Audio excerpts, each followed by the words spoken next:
शिल्लक उरलेल्या चपात्याचा हा नाश्ता आताच्या पिझ्झा आणि बर्गरपेक्षा कितीतरी चविष्ट आणि पौष्टिक आहे. आमच्या लहानपणी आमची आजी आम्हाला शिल्लक उरलेल्या चपात्याचा हाच नाश्ता बनवून द्यायची आणि आम्ही सर्वच जण खूप आवडीने खायचो. तर त्यासाठी रेसिपी पूर्ण बघा. आवडल्यास लाईक आणि शेअर नक्की करा. इथे मी शिल्लक उरलेल्या 2 चपात्या घेतल्या आहेत. तर आता ह्या ज्या चपात्या आहेत याचे आपल्याला मोठमोठेसे तुकडे करून घ्यायचे. हा नाश्ता करायला सोपा आहे, चवीलासुद्धा खूप छान लागतो आणि शिल्लक उरलेल्या ज्या चपात्या आहेत ना त्यासुद्धा आपल्या मार्गी लागतात. रोज रोज पोहे उपमा खाऊन जर तुम्हाला कंटाळा आला असेल आणि नाश्त्याला काहीतरी वेगळं खायचं असेल तर हा शिल्लक उरलेल्या चपातीचा नाश्ता नक्की करून बघा. सर्व पोळ्यांचे तुकडे करून घेतले. आता कढईमध्ये 1 पळी तेल घालायचं. तेल छान कडकडीत गरम करून घ्यायचं. त्यानंतर यामध्ये छोट्या चमच्याने अर्धा चमचा मोहरी व अर्धा चमचा जिरे घालायचे आहेत. जिरे मोहरी दोन्ही मस्त असे तडतडून घ्यायचे.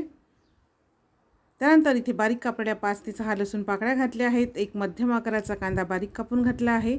तर आता कांदा हलकासा गुलाबीसा रंगाचा होईपर्यंत परतून घ्यायचा. खूप जास्त लालसर रंगाचा करायचा नाही. तर बघा कांदा छान हलकासा असा गुलाबीसा रंगाचा झालेला आहे. तर आता आपण यामध्ये टाकूया 8 ते 10 कढीपत्त्याची पाने. छोट्या चमच्याने अर्धा चमचा हळद आणि 1 चमचा भरून लाल तिखट घातला आहे. लाल तिखट तुम्ही तुमच्या आवडीनुसार कमी जास्त करू शकता.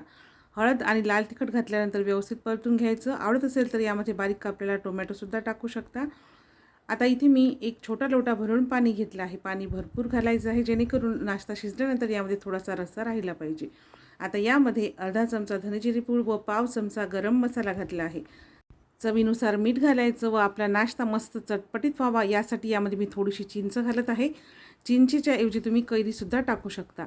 सगळं साहित्य व्यवस्थित मिक्स करून घ्यायचं. पाण्याला खळखळीत अशी उकळी काढायची.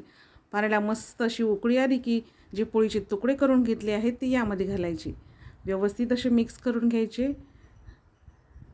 गॅसची फ्लेम मीडियम ठेवायची व मीडियम फ्लेमवर एक 5 ते 6 मिनिटे हा नाश्ता शिजवून घ्यायचा.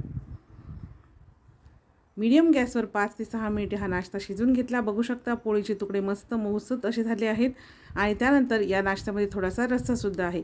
या नाश्त्यामध्ये रस्सा असणे आवश्यक आहे जेणेकरून नाश्ता खाताना घशामध्ये अडकत नाही. गॅस बंद करायचा. सगळ्यात शेवटी बारीक कापलेली कोथिंबीर घालून मिक्स करायचं आहे. तर इथे तयार आहे आपला शिल्लक उरलेल्या चपातीचा मस्त चमचमीत चटकदार आणि पौष्टिक असा नाश्ता. हा नाश्ता करायलासुद्धा खूप सोपा आहे आणि पचायलासुद्धा खूप हलका जातो. रोज रोज 30-30 चपाती भाजी खाऊन जर तुम्हाला कंटाळा आला असेल तर हा नाश्ता तुम्ही नक्की ट्राय करा. गरमागरम उरलेला शिल्लक चपातीचा नाश्ता सोबत पापड, कांदा, लोणचं, वाह क्या बात है. तर तुम्हाला आजची रेसिपी कशी वाटली हे कमेंट्समध्ये मला नक्की सांगा. रेसिपी आवडल्यास लाईक आणि शेअर नक्की करा आणि अशा छान छान रेसिपी पाहण्यासाठी सिंपल मेजवानी मराठीला सबस्क्राईब करून बाजूचे घंटीचे बटन प्रेस करा जेणेकरून मी जेव्हा कधी नवीन व्हिडिओ अपलोड करेल त्याचं नोटिफिकेशन सगळ्यात आधी तुम्हाला मिळेल. चला तर मग भेटूया पुन्हा एका नवीन रेसिपीसोबत. तोपर्यंत खूप खूप धन्यवाद.